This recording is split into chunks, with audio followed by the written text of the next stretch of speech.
Hello, fourth grade, and welcome to our first day of distance learning for art. We are going to be doing another project about perspective, just like we did in the beginning of the year. When we did our city blocks, we showed perspective in the way that we had a street and then we had buildings on the side. So this is like a spin-off of perspective, but instead of doing cities, like instead of doing a cityscape, we're going to do a landscape. And we're going to show trees and mountains and all that. The difference is obviously that we're still showing the same things, right? But with different objects. With our cities, the buildings that were closest to us were bigger, and the ones that were further away were smaller. We're doing the same thing with the trees and with the street. The street is widest, that's closest to us. If we were standing right here, things would look larger, and as they get further back, they would start vanishing. This is a little different. I showed that there was kind of a dip in the road and then it came back up.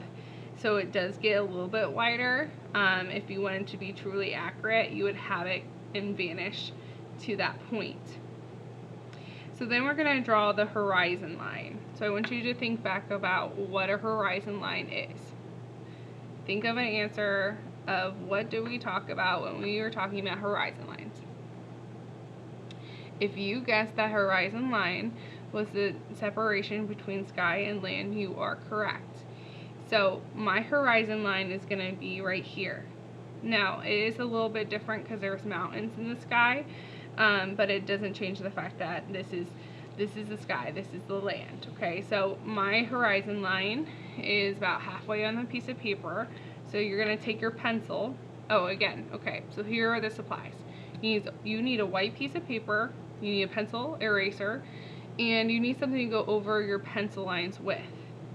I have a Sharpie to go over those lines, but you need to ask permission before you get a Sharpie from home, and actually just ask in advance, ask your parents what you can use for this project and what you have available, because it might be different from what I'm using. So I want you to do pencil first, just in case you make a mistake. I'm going to use Sharpie just so you can see a little bit better on the screen. But her horizon line goes halfway. Also, if you need more time for any of these steps, you can always pause the video and rewind it, or catch up and do what you need to do and then continue. There's my horizon line. Then I'm going to be making the road. So just like with the road that we did, you can do the same thing I did where it gets wider because it shows that it goes down and up, but I'm going to kind of do it with how we did our city, which was make a vanishing point, make lines coming out, and you want that to be basically in the middle. I don't know if mine's perfectly in the middle, but I certainly have enough room for trees on this side and that side. So that's what matters, because if you don't leave any room for trees, then that's not good. Now, I kind of messed up. I did all my trees kind of smaller. You can totally make your tree extremely large going on past the horizon line. That's okay. It's tricky making the trees that go off the paper, but just do your best. If these trees are tricky for you, you can simplify them. Let's see, like if you wanted to, you could honestly make it out of these trapezoids, triangle, trapezoid, and those look just fine, I think. So I just know that some people struggle with these kinds of straight trees, so if that's the case, you can do these.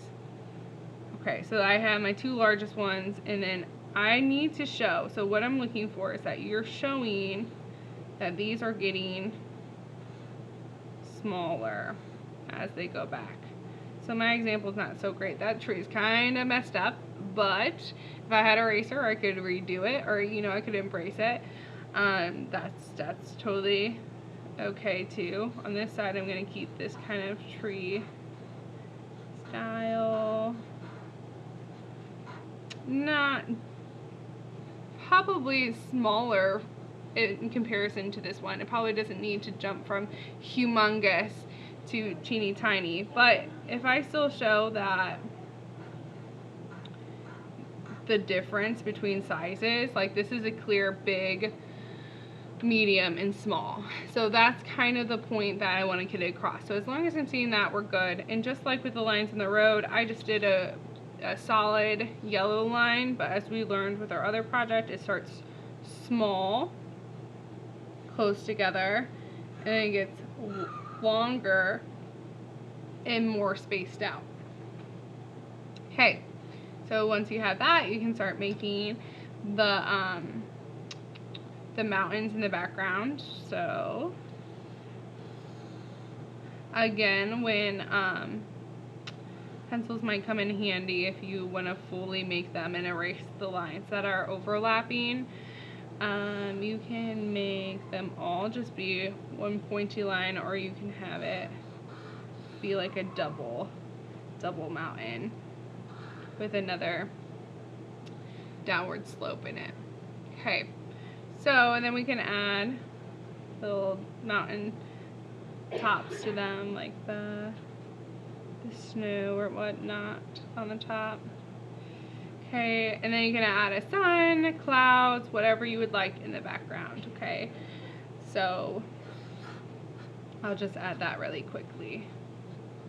Again, the supplies that you have at home is going to be a little bit different than mine, but I do want to see you do in pencil and then outline it in some either black crayon, Sharpie, it could be black color pencil if you have that, and the same goes for coloring it. This is done in paint. Paint was pretty tricky, and I don't know how many of you guys have paint at home, especially because you need like a smaller brush to really make it look nice and tidy. So I wouldn't even really suggest paint, but it really depends on what you have at home. So crayons, color pencils, markers, that sort of thing. Find a way to color it all. Make sure you're coloring inside the lines, making sure it's full of color all the way through. There's no white of the paper, you know, the normal things that I look for. Anyways, I hope that you had fun. I hope that you did your best. I'm sure these turned out awesome. It's pretty fun. Don't get tied up on the trees. Even look at my example. I wish that I did them differently. So don't fixate on that. I know some of you guys are perfectionists. Let it go and just do your best. All right. That is all I have for you. I hope you have a wonderful day and all that. So goodbye.